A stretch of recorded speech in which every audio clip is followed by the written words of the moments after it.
બોલ તો આપણે આજના લેક્ચરમાં ટોપિક સ્ટડી કરશું identify explain and selection system element of DCS. આપણે જે ડિસ્ટ્રીબ્યુટેડ કંટ્રોલ સિસ્ટમ છે એમાં જે છે કયા કયા એલિમેન્ટ્સ છે સિસ્ટમ એલિમેન્ટ એ આપણે આજે સ્ટડી કરશું. તો આ જે ટોપિક છે એ જીટીયુ ની ફાઇનલ એક્ઝામમાં 4 માર્ક્સમાં પૂછાઈ શકે કે explain and select system element of DCS. Okay, તો જે આપણે સિસ્ટમ એલિમેન્ટ છે ડીસીએસ ના ડિસ્ટ્રીબ્યુટેડ કંટ્રોલ સિસ્ટમ ના એમાં આપણે 3 એલિમેન્ટ સ્ટડી કરવાના રહેશે. જેમાં પહેલું છે ફિલ્ડ સ્ટેશન, બીજું છે ઇન્ટરમીડિયેટ સ્ટેશન, ત્રીજું છે સેન્ટ્રલ કોમ્પ્યુટર સ્ટેશન. ઓકે, 3 પ્રકારના આપણે જે એલિમેન્ટ છે ડીસીએસ ડિસ્ટ્રીબ્યુટેડ કંટ્રોલ સિસ્ટમ એ આપણે સ્ટડી કરવાના રહેશે. ઓકે, તો જ્યારે જીટીયુ ની ફાઇનલ પરીક્ષા હશે બરાબર, તો એમાં આ ક્વેશ્ચન આવી શકે, બરાબર, પૂછાઈ શકે કે explain and select system element of DCS. તો એમાં તમારે સ્ટેપ બાય સ્ટેપ આપણે હમણાં સ્ટડી કરીએ એ તમારે એમાં લખવાનું રહેશે. ક્લિયર? તો પેલું જોશું આપણે ફિલ્ડ સ્ટેશન. તો જે ડિસ્ટ્રીબ્યુટેડ કંટ્રોલ સિસ્ટમ છે ડીસીએસ એમાં લોવેસ્ટ હિરાર્ચિકલ લેવલને આપણે ફિલ્ડ સ્ટેશન કહેવામાં આવે છે. આપણે જે આપણે પ્રીવિયસ લેક્ચરમાં જે ભણ્યા હતા હિરાર્ચિકલ સ્ટ્રક્ચર ઓફ આપણે ડીસીએસ, તો એનું જે લોવર લેવલ હતું એ આપણે આ ફિલ્ડ સ્ટેશન હતું. ઓકે, તો એને આપણે જે છે ફિલ્ડ સ્ટેશન કહીશું. લોવર લેવલ છે જે હિરાર્ચિકલ લેવલ આપણે જે સ્ટડી કર્યું ડીસીએસ નું એમાં જે લોવર લેવલ હતું એ આપણે ફિલ્ડ સ્ટેશન. ઓકે, હવે આ જે ફિલ્ડ સ્ટેશન છે એવી સબસિસ્ટમ છે કે જે ફિલ્ડમાં લોકેટ કરાયેલ હોય તેને ફિલ્ડ સ્ટેશન કહે છે. બરાબર, જે ફિલ્ડમાં લોકેટ કરાયેલ હોય એને આપણે ફિલ્ડ સ્ટેશન કહેવામાં આવે છે. Okay, clear? સમજાઈ ગયું? ફિલ્ડ સ્ટેશન કે જે આપણે હિરાર્ચિકલ સ્ટ્રક્ચર સ્ટડી કર્યું હતું એનું લોવર લેવલ છે એને આપણે ફિલ્ડ સ્ટેશન કહેવામાં આવે છે. અને આવી સિસ્ટમ આ એક એવી સબસિસ્ટમ છે કે જે ફિલ્ડમાં લોકેટ કરાયેલ હોય છે. ઓકે, તો આને આપણે કહીશું ફિલ્ડ સ્ટેશન. ક્લિયર બધાને? બરાબર, ડીસીએસ માં જે હિરાર્ચિકલ લેવલનું જે લોવેસ્ટ લેવલ છે સૌથી નીચેનું એને આપણે જે છે ફિલ્ડ સ્ટેશન તરીકે ઓળખીશું. હવે એના મુખ્ય ફંક્શન નીચે મુજબ છે. તો એ શું કાર્ય કરે? તો પેલું જોઈએ તો to collect and pre process analog and digital signal. તો એનું મેઇન ફંક્શન એ શું હોય એનું કે પેલા કલેક્ટ કરવું અને પ્રી પ્રોસેસ કરવી એનાલોગ અને ડિજિટલ સિગ્નલનું. ઓકે, બરાબર, એનાલોગ અને જે ડિજિટલ સિગ્નલ હોય પ્રી પ્રોસેસનું એને આમાં કલેક્ટ કરવાનું કાર્ય કરે છે. ક્લિયર? એકદમ સિમ્પલ છે એનું ફંક્શન કે collect and pre process analog and digital signal. Okay, પછી નેક્સ્ટ જોઈએ તો એલાર્મ મેસેજને મોનિટર અને લોગ કરવું. બરાબર, બીજું એનું કાર્ય જોઈએ ફંક્શન, મુખ્ય ફંક્શન જોઈએ તો એલાર્મ મેસેજને મોનિટર અને લોગ કરવું. બરાબર, જે આખી પ્રોસેસ હોય એને અલાર્મ મેસેજને મોનિટર અને એને લોગ કરવાનું કાર્ય જે છે ફિલ્ડ સ્ટેશન કરતું હોય છે. પછી ત્રીજું જોઈએ તો ઓપન અને ક્લોઝ લૂપ કંટ્રોલ ફંક્શન એમાં કરવામાં આવે છે. ક્લિયર છે? ઓકે, એકદમ સિમ્પલ છે. બરાબર, પેલું જોયું આપણે to collect and pre process analog and digital signal. Okay, second point is alarm મેસેજને મોનિટર અને લોગ કરવું. બરાબર, અને થર્ડ આપણે જોયું ઓપન અને ક્લોઝ લૂપ હોય એના જે કંટ્રોલ ફંક્શન હોય એને ફંક્શન કરવા. બરાબર, ઓપન લૂપ અને ક્લોઝ લૂપ હોય એને બરાબર ફંક્શન કરવા માટે જે ફિલ્ડ સ્ટેશનનું આમાં યુઝ થતો હોય છે. હવે જે આ સ્ટેશન છે આ મોડ્યુલ સ્ટ્રક્ચરમાં અને સામાન્ય રીતે લોકલ બસ ઓરિએન્ટેડ હોય છે. બરાબર, આનું જે આપણે ફિલ્ડ સ્ટેશનનું મોડ્યુલ છે એનું સ્ટ્રક્ચર સામાન્ય રીતે લોકલ બસ ઓરિએન્ટેડ હોય છે. બરાબર, હવે ફિલ્ડ સ્ટેશનના ઇન્ટરનલ સ્ટ્રક્ચરમાં પ્રોસેસ ઇન્ટરફેસ સાથે સેપરેટ સિરિયલ બસ પ્રોવાઈડ કરવામાં આવે છે જેથી સ્ટેશનની ઇનપુટ આઉટપુટ કોમ્યુનિકેશન કેપેસિટીમાં વધારો થાય છે. Okay, clear? જે ફિલ્ડ સ્ટેશનના ઇન્ટરનલ સ્ટ્રક્ચરમાં પ્રોસેસ ઇન્ટરફેસ સાથે સેપરેટ સિરિયલ બસ આપણે જે પ્રોવાઈડ કરવામાં આવતું હોય છે એના લીધે સ્ટેશનની ઇનપુટ આઉટપુટ કોમ્યુનિકેશન કેપેસિટીમાં વધારો થાય છે. Okay, clear? તો ફિલ્ડ સ્ટેશનમાં આટલું એનું મુખ્ય કાર્ય છે. તો ફિલ્ડ સ્ટેશનમાં તમે આટલું લખી શકો. ઓકે, નેક્સ્ટ જોઈએ. આપણું બીજું છે ઇન્ટરમીડિયેટ સ્ટેશન. તો ઇન્ટરમીડિયેટ સ્ટેશનમાં જોઈએ તો આપણે જે હિરાર્ચિકલ લેવલ જોયું હતું ડીસીએસ નું, એમાં લોઅર લેવલ અને હાયર લેવલ વચ્ચેના કેટલાક ઇન્ટરમીડિયેટ ફંક્શન કરવામાં આવે છે જેને ગ્રુપ અથવા સુપરવાઇઝર સ્ટેશન કહેવામાં આવે છે. બરાબર, આપણે હિરાર્ચિકલ લેવલ જોયું હતું એમાં લોઅર અને હાયર લેવલ વચ્ચેનું કેટલું ગ્રુપ હોય એમાં એને સુપરવાઇઝરી સ્ટેશન કહેવામાં આવે છે. ક્લિયર? આપણે એકવાર એ લેવલ જોઈ લઈએ. બરાબર, એટલે વધારે આઈડિયા આવે.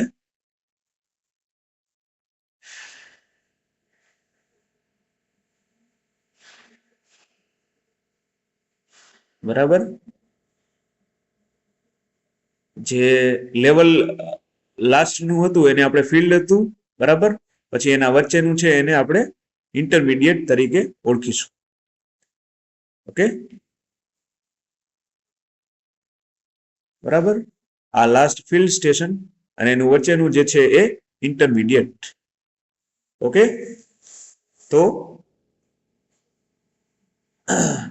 જે લોઅર લેવલ અને હાયર લેવલ વચ્ચેના કેટલાક ઇન્ટરમીડિયેટ ફંક્શન કરવામાં આવતા હોય છે જેને આપણે ગ્રુપ અથવા સુપરવાઇઝરી સ્ટેશન કહેવામાં આવે છે.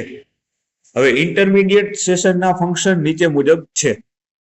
તો પેલું જોઈએ તો પ્રોસેસ વેરિયેબલના સ્ટેટસને ઓબ્ઝર્વ કરવું, સેટ વેલ્યુ અને મેજર વેલ્યુનું કેલ્ક્યુલેશન કરવું, ઓર્ડર પ્રોસેસિંગ અને મટીરિયલ બેલેન્સનું ટ્રેકિંગ કરવું, પછી એફિશિયન્સી એનાલિસિસ, રિપોર્ટિંગ અને હાયર લેવલ સ્ટેશન સાથે એનું ડેટા એક્સચેન્જ કરવું. ઓકે, આના મેઇન કાર્યો જોઈએ તો બરાબર, પેલું જે છે પ્રોસેસ વેરિયેબલના જે સ્ટેટસ હોય એને ઓબ્ઝર્વ કરવાનું. પછી બીજું છે સેટ વેલ્યુ અને જે મેજર વેલ્યુ છે એનું કેલ્ક્યુલેશન. થર્ડ છે ઓર્ડર પ્રોસેસિંગ અને મટીરિયલ બેલેન્સનું ટ્રેકિંગ. ફોર્થ છે એફિશિયન્સી એનાલિસિસ. ફિફ્થ છે રિપોર્ટિંગ. સિક્સ છે હાયર લેવલ સ્ટેશન સાથે ડેટા એક્સચેન્જ. ઓકે, બરાબર, તો આટલા જે 6 પોઈન્ટ છે એ આમાં આપણે લખવાના રહેશે ઇન્ટરમીડિયેટ સ્ટેશન. ઓકે, પ્રોસેસ વેરિયેબલના સ્ટેટસને ઓબ્ઝર્વ કરવું, સેટ વેલ્યુ અને મેજર વેલ્યુનું કેલ્ક્યુલેશન કરવું, ઓર્ડર પ્રોસેસિંગ અને મટીરિયલ બેલેન્સનું ટ્રેકિંગ કરવું, એફિશિયન્સી એનાલિસિસ, રિપોર્ટિંગ અને હાયર લેવલ સાથે ડેટા એક્સચેન્જ. Okay, clear? હવે ત્રીજું જોઈએ સેન્ટ્રલ કોમ્પ્યુટર સ્ટેશન. તો આ પણ આપણે જે હિરાર્ચિકલ સ્ટ્રક્ચર જોયું તો એમાં ઉપરનું જે છે મોસ્ટ એને આપણે જે છે સેન્ટ્રલ કોમ્પ્યુટર સ્ટેશન. એ શું કરે કે સેન્ટ્રલાઇઝ જે પ્લાન્ટ હોય એના મોનિટરિંગને અલેબલ કરે છે તેમજ પ્લાન્ટ ઇન્સ્ટ્રુમેન્ટને ઓપરેટ કરે છે. ઓકે, સેન્ટ્રલ કોમ્પ્યુટર સ્ટેશન એ સેન્ટ્રલાઇઝ પ્લાન્ટ મોનિટરિંગ ને એનેબલ કરે છે તેમજ પ્લાન્ટ ઇન્સ્ટ્રુમેન્ટ ઓપરેટ કરે છે. ઓકે, હવે સેન્ટ્રલ કોમ્પ્યુટરને બીજી સિસ્ટમ સાથે એક લાંબા અંતરના બસ એટલે કે હાઈવે સાથે જોડવામાં આવે છે. બરાબર, બસ એટલે ઇન ધ સેન્સ આપણે પ્લાન્ટની પ્રોસેસ હોય એમાં. બરાબર, તો સેન્ટ્રલ કોમ્પ્યુટરને બીજી એક સિસ્ટમ હોય એના સ્ટેશન સાથે એક લાંબા અંતરનું એક બસ હોય એના સાથે જોડવામાં આવે છે અને આ બસ દ્વારા ડેટાને ટ્રાન્સફર એમાં જે છે ડેટા ટ્રાન્સફર થાય છે. ક્લિયર? બરાબર. સેન્ટ્રલ કોમ્પ્યુટર સ્ટેશન શું છે કે સેન્ટ્રલાઇઝ પ્લાન્ટને મોનિટરિંગ કરે અને એનેબલ કરે છે તેમજ પ્લાન્ટ ઇન્સ્ટ્રુમેન્ટ ઓપરેટ કરે છે અને કોમ્પ્યુટર જે સેન્ટ્રલ કોમ્પ્યુટરને બીજી સિસ્ટમ સ્ટેશન સાથે એક લાંબા અંતરના બસ સાથે જોડવામાં આવે છે. આ બસ દ્વારા ડેટા ટ્રાન્સફર થાય છે. ક્લિયર? હવે સેન્ટ્રલ કોમ્પ્યુટર સ્ટેશનના આપણે મુખ્ય ફંક્શન જોઈએ તો પેલું છે પ્રોસેસને ડિસ્પ્લે અને કંટ્રોલ કરવી, પ્લાન્ટ ડેટાને કલેક્ટ કરવું, સિસ્ટમ ડાયગ્નોસ્ટિક અને system configuration and parameterisation. Okay, તો આટલું જે છે એ આપણે એના મુખ્ય ફંક્શન છે. પ્રોસેસને ડિસ્પ્લે અને કંટ્રોલ કરવી, પ્લાન્ટ ડેટાને કલેક્ટ કરવું, સિસ્ટમ ડાયગ્નોસ્ટિક, સિસ્ટમ કોન્ફિગરેશન અને પેરામીટરાઇઝેશન. ઓકે, તો આટલું જે છે એ આપણે સેન્ટ્રલ કોમ્પ્યુટર સ્ટેશનમાં જોશું. બરાબર, આટલું જોવાનું હોય છે. પ્રોસેસ અને ડિસ્પ્લેને કંટ્રોલ કરવી, પ્લાન્ટ ડેટાને કલેક્ટ કરવું, સિસ્ટમ ડાયગ્નોસ્ટિક, સિસ્ટમ કોન્ફિગરેશન અને પેરામીટરાઇઝેશન. ઓકે, તો આ થઈ ગયું આપણા જે છે સિસ્ટમ એલિમેન્ટ ઓફ ડીસીએસ. 3 પ્રકારના આપણે એલિમેન્ટ સ્ટડી કર્યા. બરાબર, એમાં ફર્સ્ટ ફિલ્ડ સ્ટેશન કે જે હિરાર્ચિકલ લેવલ છે એનું લોઅર લેવલ છે એને આપણે ફિલ્ડ સ્ટેશન. પછી બીજું આપણે જોયું ઇન્ટરમીડિયેટ સ્ટેશન કે જે આપણે લોઅર લેવલ અને હાયર લેવલ વચ્ચેનું જે લેવલ છે એને આપણે ઇન્ટરમીડિયેટ સ્ટેશન તરીકે ઓળખીશું. પછી થર્ડ છે સેન્ટ્રલ કોમ્પ્યુટર સ્ટેશન. એ પણ આપણે સ્ટડી કર્યું કે જે અપર પાર્ટ્સ છે બધી જે આખી સિસ્ટમ કંટ્રોલ થતી હોય એને આપણે સેન્ટ્રલ કોમ્પ્યુટર સ્ટેશન તરીકે ઓળખીશું. તો જીટીયુ ની ફાઇનલ પરીક્ષામાં આ જે છે ટોપિક એ 4 માર્કમાં પૂછાઈ શકે કે explain system element of DCS. તો એમાં તમારે સૌથી પહેલા 3 નામ લખી નાખવાના: field station, intermediate station, central computer station. પછી એને જે છે ડિટેલમાં એક એક કરીને સમજાવતા જવાનું. ઓકે, આઈ હોપ આ ટોપિક ક્લિયર બધાને થઈ ગયું હશે. ઓકે, હવે બીજો ટોપિક છે રિલાયબિલિટી પેરામીટર ઓફ ડીસીએસ અને ડિટરમાઇન ઇન્ટર રિલેશન બિટવીન ધેમ. એટલે રિલાયબિલિટી પેરામીટર આપણે ડિફાઇન કરવાની રહેશે અને એનું જે છે ઇન્ટર રિલેશન બિટવીન રિલાયબિલિટી અને એના પેરામીટર ડીસીએસ સાથે એ આપણે આમાં જોશું. તો સૌથી પહેલા તો રિલાયબિલિટી કોને કહેવાય? તો રિલાયબિલિટી એટલે કે કોઈ વસ્તુ પર કેટલા ટકા આધાર રાખી શકાય તેને રિલાયબિલિટી કહેવામાં આવે છે. રિલાયબિલિટી એટલે એક કોઈના ઉપર નિર્ભર રહેવું. બરાબર, આપણે સાદી ભાષામાં સમજીએ તો રિલાયબિલિટી એટલે શું થાય કે કોઈ વસ્તુ હોય એના ઉપર કેટલા ટકા આધાર રાખી શકાય એને રિલાયબિલિટી કહેવામાં આવે છે. બરાબર, કોઈ પૂછે કે આપણે આના પર આટલું નિર્ભર છે, બરાબર, તો એના વસ્તુ પર કેટલા ટકા આધાર રાખી શકાય એને આપણે રિલાયબિલિટી તરીકે ઓળખીશું. બરાબર, એકદમ સિમ્પલ છે. રિલાયબિલિટી એટલે કોઈ વસ્તુ પર કેટલા ટકા આધાર રાખી શકાય તેને રિલાયબિલિટી કહેવામાં આવે છે. હવે સિસ્ટમના જે પેરામીટર હોય તેની મદદથી રિલાયબિલિટી માપી શકાય છે. ઓકે, સિસ્ટમના જે પેરામીટર હોય એના મદદથી આપણે રિલાયબિલિટી માપી શકાય. બરાબર, આખા અલગ અલગ પેરામીટર હોય એના લીધે આપણે એની રિલાયબિલિટી માપી શકાય કે કેટલા ટકા એના ઉપર આધાર રાખે છે. હવે રિલાયબિલિટી માપતી વખતે બે કન્ડિશન આવી શકે, એક નોન રિપેરેબલ અને બીજું છે રિપેરેબલ. રિલાયબિલિટી માપવી હોય તો એમાં બે કન્ડિશન આવી શકે, નોન રિપેરેબલ અને બીજું રિપેરેબલ. બરાબર, બે પ્રકારની આપણે એમાં કન્ડિશન આવી શકે રિલાયબિલિટી માપતી વખતે. બરાબર, નોન રિપેરેબલ અને એક છે રિપેરેબલ. હવે નોન રિપેરેબલ જોઈએ તો mean time to failure, MTTF. બરાબર, આ તમારે આમાં સમજાવવાનું રહેશે. MTTF means mean time to failure, એ નોન રિપેરેબલ સિસ્ટમ પેરામીટર છે. Okay, mean time to failure એ શું છે? નોન રિપેરેબલ સિસ્ટમના પેરામીટર છે. બરાબર, મીન ટાઈમ ટુ ફેલિયર એ નોન રિપેરેબલ સિસ્ટમનું પેરામીટર છે. હવે આ પેરામીટર છે આખી સિસ્ટમને ફેલિયર થવા માટે કેટલો ટાઈમ લાગે છે એનો એવરેજ ટાઈમ આપે છે.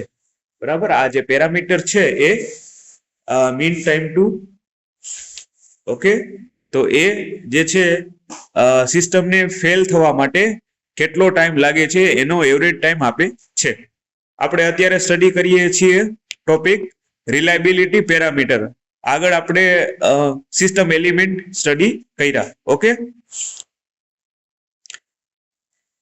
આમાં નેક્સ્ટ પોઈન્ટ જોઈએ. હવે જે પેરામીટર આથી જે પેરામીટર ખરાબ થાય છે એ પહેલેથી જ ચેન્જ કરી શકાય. બરાબર, ફેલિયર થવાનો આપણે કેટલો ટાઈમ છે એ જાણી શકીએ, એટલે જે પેરામીટર આમાં ખરાબ થવાના હોય આપણે અગાઉથી જ એટલે કે પહેલેથી ચેન્જ કરી શકાય. હવે રિપેરેબલ જોઈએ તો કોઈ સિસ્ટમમાં કે વસ્તુમાં કોઈ ફોલ્ટ આવે તો એ રિપેર કરી શકાય. રિપેરેબલમાં બરાબર નામ ઉપરથી જ ખબર પડી જાય કે સિસ્ટમમાં કોઈ વસ્તુ કે કોઈ ફોલ્ટ આવે તો એ રિપેર કરી શકાય. બરાબર, તો એ સિસ્ટમના પેરામીટર આપણે MTBF એટલે કે મીન ટાઈમ બિટવીન ફેલિયર અને MTBR એટલે કે મીન ટાઈમ બિટવીન રિપેર. બરાબર, તો રિપેરેબલમાં શું બે પેરામીટર આપણે જોવાના થાય, mean time between failure and mean time between repair. તો પેલું આપણે જોઈએ મીન ટાઈમ બિટવીન ફેલિયર. તો આ પેરામીટરમાં કોઈ સિસ્ટમ એકવાર ફેલ થાય તેને રિપેર કરી ચાલુ કરવામાં આવે છે અને તે ફરી વાર ફેલ થાય તો આ બે ફેલિયર વચ્ચેનો એવરેજ સમયગાળો બતાવે છે. મીન ટાઈમ બિટવીન ફેલિયર શું છે કે આ પેરામીટરમાં કોઈ સિસ્ટમ એકવાર ફેલ થાય તેને રિપેર કરી ચાલુ કરવામાં આવે છે અને તે ફરી બીજી વાર ફેલ થાય તો આ બે ફેલિયર વચ્ચેનો એવરેજ સમયગાળો બતાવે છે. બરાબર, આ પેરામીટર શું કરે? સિસ્ટમ એકવાર ફેલ થાય તો એને રિપેર કરી ચાલુ કરવામાં આવે છે અને ફરી વાર જો ફેલ થાય તો આ બે ફેલિયર વચ્ચેનો એવરેજ સમયગાળો બતાવે છે. બરાબર, ક્લિયર? MTBF એટલે મીન ટાઈમ બિટવીન ફેલિયર. તમારા વાયવાયમાં પણ પૂછાઈ શકે કે ચાલો MTBF એટલે શું થાય? તો mean time between failure. Okay, બરાબર. રિપેરેબલ જે છે કન્ડિશન એમાં બે પ્રકારના પેરામીટર આપણે આવશે, MTBF, MTBR. બરાબર, તો MTBF કોઈ પૂછે તો આપણે mean time between failure. Okay, તો આ પેરામીટરમાં કોઈ સિસ્ટમ એકવાર ફેલ થાય તો એને રિપેર કરી ચાલુ કરવામાં આવે છે અને તે ફરી બીજી વાર ફેલ થાય તો જે આ બે ફેલિયર છે એ વચ્ચેનો એવરેજ સમયગાળો બતાવતું હોય છે. ક્લિયર? ચાલો નેક્સ્ટ જોઈએ MTBR, mean time between repair. તો આમાં શું થાય કે આ પેરામીટરમાં કોઈ સિસ્ટમ ફેલ થાય ત્યારે તે સિસ્ટમને રિપેર કરવા માટે લાગતા એવરેજ સમયગાળો જણાવે છે. બરાબર, આમાં શું થાય? મીન ટાઈમ બિટવીન રિપેર, કે આ પેરામીટરમાં કોઈ સિસ્ટમ ફેલ થાય ત્યારે તે સિસ્ટમને રિપેર કરવા માટે લાગતો જે એવરેજ સમયગાળો આ જણાવે છે. બરાબર, MTBR mean time between repair અને MTBF means mean time between failure. તો આ બે જે પેરામીટર છે એ રિપેરેબલ માં આપણે એને ઇન્ક્લુડ કરી શકીએ. બરાબર, અને ત્રીજું છે આપણે જોઈએ સિસ્ટમ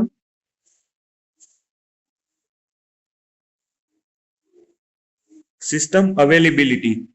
તો આમાં શું થાય કે કોઈ સિસ્ટમ રિપેર થઈ ચાલુ છે તો આ સિસ્ટમ કેટલા સમય ચાલી પછી ફેલ થઈ શકે તેને સિસ્ટમની અવેલેબિલિટી કહેવામાં આવે છે. બરાબર. હવે આપણે સિસ્ટમ રિપેર તો કરી પછી ચાલુ થઈ ગઈ તો આ સિસ્ટમ કેટલા સમય ચાલી એ પછી ફેલ થઈ છે એ આપણે સિસ્ટમની એની અવેલેબિલિટી આપણે કહી શકશું. ઓકે. હવે જો કોઈ સિસ્ટમ કેટલા સમય માટે ચાલે છે તેનો એવરેજ ટાઈમ આપે છે. બરાબર. કોઈ સિસ્ટમ રિપેર થઈ ચાલુ છે તો એ સિસ્ટમ કેટલા સમય ચાલી પછી ફેલ થઈ શકે તેને સિસ્ટમની અવેલેબિલિટી કહેવામાં આવે છે. જો કોઈ સિસ્ટમ કેટલા સમય માટે ચાલે છે તેનો એવરેજ ટાઈમ પણ આપે છે. ઓકે. તો આ થઈ ગયા આપણા જે છે રિલાયબિલિટી પેરામીટર ઓફ DCS અને એનું ઇન્ટર રિલેશનશિપ બિટવીન ધેમ. બરાબર. તો જીટીયુ ની ફાઇનલ પરીક્ષામાં રિલાયબિલિટી પેરામીટર પૂછે તો તમારે આપણે આટલા રિપેરેબલ અને નોન રિપેરેબલ અને એમાં પણ mean time to failure MTPF અને રિપેરેબલમાં આપણે બે સ્ટડી કર્યા MTBF અને MTBR. એમાં પણ mean time between failure, mean time between repair અને સિસ્ટમ અવેલેબિલિટી. તો આટલું એમાં તમારે લખવાનું રહેશે. ઓકે. તો એક્ઝામ બંને જે ટોપિક છે એકદમ ઈઝી છે. બરાબર. સિસ્ટમ એલિમેન્ટ ઓફ DCS 3 આપણે જોયા. Field station, intermediate station, central computer station. બરાબર. જીટીયુ ની ફાઇનલ પરીક્ષામાં 4 માર્ક્સમાં પૂછાઈ શકે. Okay. System element of DCS. તો એમાં આમાં 3 જે એલિમેન્ટ છે એને આપણે ડિટેલમાં લખવાના રહેશે. બરાબર. એકદમ સિમ્પલ છે, આરામથી આવડી જાય એવું છે. ઓકે. અને આપણે બીજો ટોપિક સ્ટડી કર્યો defined reliability parameter of DCS. બરાબર. તો રિલાયબિલિટી પણ આપણે સ્ટડી કર્યું કે કોઈ વસ્તુ પર કેટલા ટકા આધાર રાખી શકાય એને રિલાયબિલિટી કહેવામાં આવે છે. અને સિસ્ટમના પેરામીટર હોય એના મદદથી રિલાયબિલિટી માપી શકાય. બરાબર. એમાં આપણે બે કન્ડિશન સ્ટડી કરી, નોન રિપેરેબલ અને રિપેરેબલ.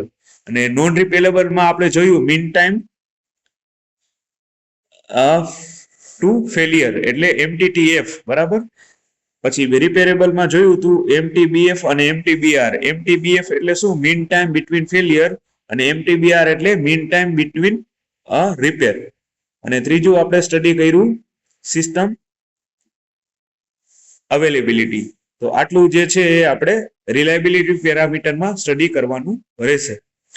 ઓકે. તો આજના લેક્ચરમાં આટલું રાખીએ. નેક્સ્ટ લેક્ચરમાં વધારે સ્ટડી કરશું.